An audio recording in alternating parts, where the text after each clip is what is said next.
Good morning student. अभी हम लोग बीएसटी पढ़ने जा रहे हैं। बीएसटी में चैप्टर 5 में शुरू कर दी थी संगठन।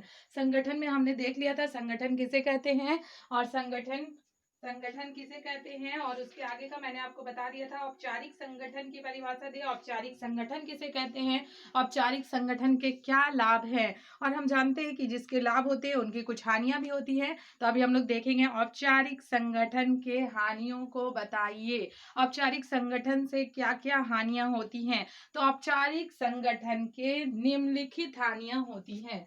आप उत्तर में लिखेंगे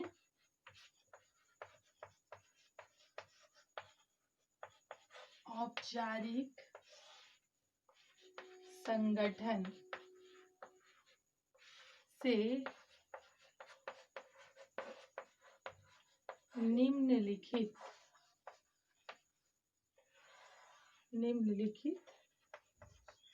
हानियां होती हैं। या तो हानियां होती हैं या तो फिर हानियों को हम लोग दोष भी बोल सकते हैं। ठीक है, कि औपचारिक संगठन के क्या क्या दोष हैं, तो इस हिसाब से हम लोग बना सकते हैं औपचारिक संगठन से क्या हानियां होती है, औपचारिक संगठन के क्या दोष हैं। ठीक है चलिए आप लिखते जाइए। सबसे पहला नंबर देके लिखेंगे, औपचारिक संगठन का सबसे बड़ा दोष यह है कि इसमें यांत्रिक रूप में कार्य किया जाता है और मानव तत्व की अवहेलना होती है, जिसके परिणाम स्वरूप इसमें कार्य करने वाले व्यक्तियों की पहल शक्ति समाप्त हो जाती है। ठीक है, औपचारिक संगठन में हमने आपको बताया था कि औपचारिक संगठन वैज्ञानिक तरीके से कार्य करती है, और जब वैज्ञानिक तरीके से कार्य करती है तो ज्यादा से ज्यादा कार्य मशीनों द्वारा कराया जाता है, जिससे व्यक्तियों द्वारा कम कार्य लिया जाता है। तो जो कम व्यक्ति होते हैं वो भी कार्य करने में पहल नहीं करते। ठीक है, क्योंकि कार्य करने में पहल नहीं करते, क्योंकि ऐसा होता है कि जब हम लोग मशीनरियों से कार्य लेते हैं तो उसमें बहुत कम लोगों की आवश्यकता पड़ती है। तो जो पहले से भी जो मजदूर रहते हैं उन्हें भी हटा दिया जाता है और नए तरीके से कार्य कराया जाता है। ठीक है, तो सबसे पहली हानि क्या है, औपचारिक संगठन का सबसे बड़ा दोष यह है कि इसमें यांत्रिक रूप में कार्य किया जाता है और मानव तत्व की अवहेलना होती है, जिसके परिणाम स्वरूप इसमें कार्य करने वाले व्यक्तियों की पहल शक्ति समाप्त हो जाती है। ठीक है, सेकंड नंबर में लिखें, ऐसे संगठन में नौकरशाही पनपती है, जिसके कारण इसमें नौकरशाही दोष उत्पन्न हो जाता है। ठीक है, ऐसे संगठन में नौकरशाही पनपती है जिसके कारण इसमें नौकरशाही दोस्त हो जाता है। ठीक है, अब हम लोग बड़ी बड़ी मशीनरों से जब कार्य करते हैं, बड़ी बड़ी मशीनरी अपने बिजनेस में लगाते हैं, तो हमें उन्हें ऑपरेट करने के लिए वैसे वैज्ञानिक तरीके को जानने वाले मजदूर रखने पड़ेंगे। उनको ऑपरेट करवाने के लिए कोई बड़ा पदाधिकारी हमें नियुक्त करना पड़ेगा, जो हमारे मजदूरों को ये सिखाए कि इस मशीनरी को कैसे कैसे यूज किया जाता है। ठीक है, तो ये एक नौकरशाही दोष के अंतर्गत आ जाता है, और इसमें इसी से मतलब यही दोष उत्पन्न हो जाता है और इसी से हमें हानियां होती हैं। तीसरा हम देखते हैं, यह संगठन अनौपचारिक संदेश वाहन में बाधाएं उत्पन्न करता है। यह संगठन अनौपचारिक संदेश वाहन में बाधा उपस्थित करता है। ठीक है, इस तरह से हमने देख लिया इसकी तीन हानियां हैं। ठीक है, तीनों हानियां लिख लिया आप लोग। अब हम लोग देखेंगे अनौपचारिक संगठन किसे कहते हैं। अभी तक हमने जितना भी पढ़ा, औपचारिक संगठन किसे कहते हैं, औपचारिक संगठन के क्या लाभ है, औपचारिक संगठन से क्या हानियां हैं। अभी हम लोग पढ़ेंगे अनौपचारिक संगठन किसे कहते हैं। ठीक है, अनौपचारिक संगठन।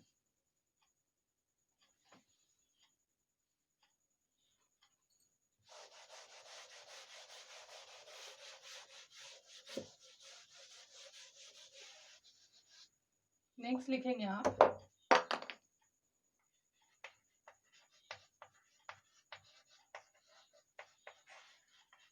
अनौपचारिक संगठन। अनौपचारिक संगठन किसे कहते हैं।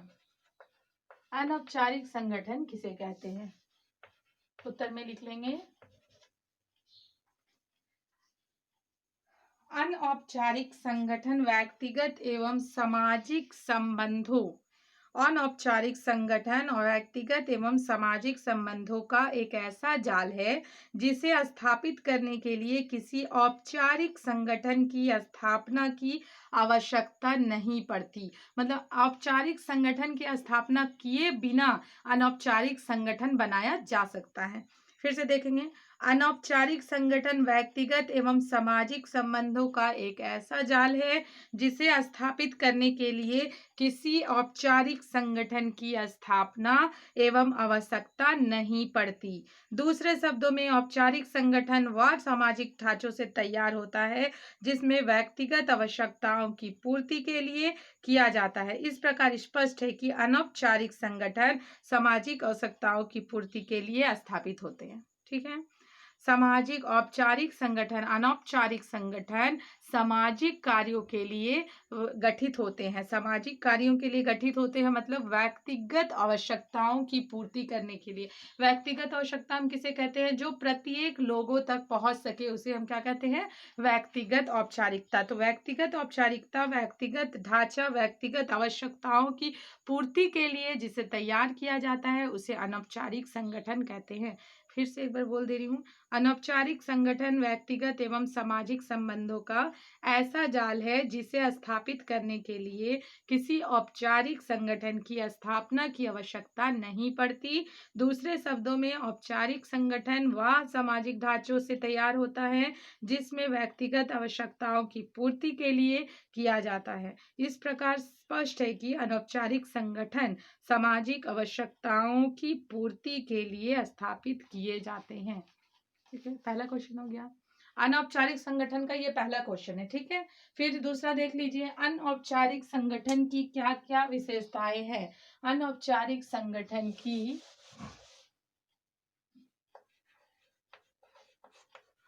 क्या विशेषताएं हैं? अनौपचारिक संगठन की क्या विशेषताएं हैं? देख लीजिए, औपचारिक संगठन की विशेषताएं निम्नलिखित हैं।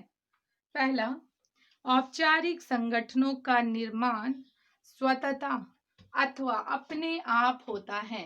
ठीक है, अनौपचारिक संगठनों का निर्माण स्वतः या अपने आप होता है।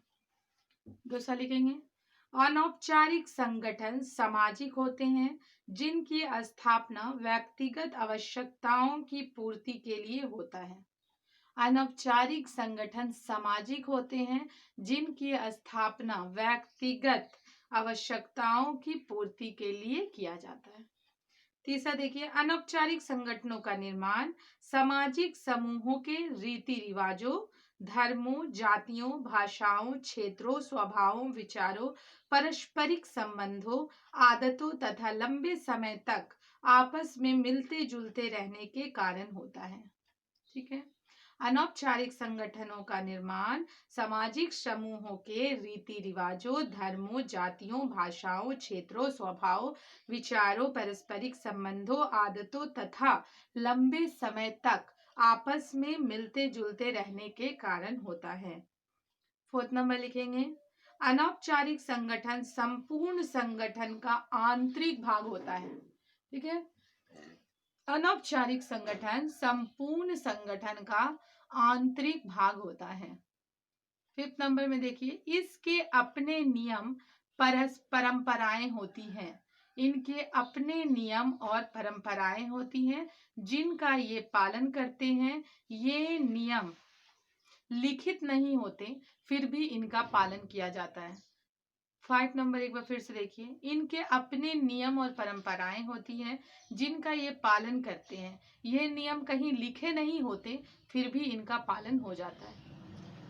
इस तरह से आपने देख लिया अनौपचारिक संगठन की क्या क्या विशेषताएं हैं। अब हम लोग देखते हैं अनौपचारिक संगठन की महत्वों को बताइए। अनौपचारिक संगठन की, इसमें क्वेश्चन नंबर 3 लिखेंगे आप, अनौपचारिक संगठन की के महत्वों को बताइए। अनौपचारिक संगठन के महत्व को बताइए। अभी हमने उसकी विशेषता देखी, अब हम लोग देखेंगे अनौपचारिक संगठन के क्या महत्व हैं। अनौपचारिक संगठन के निम्नलिखित महत्व होते हैं।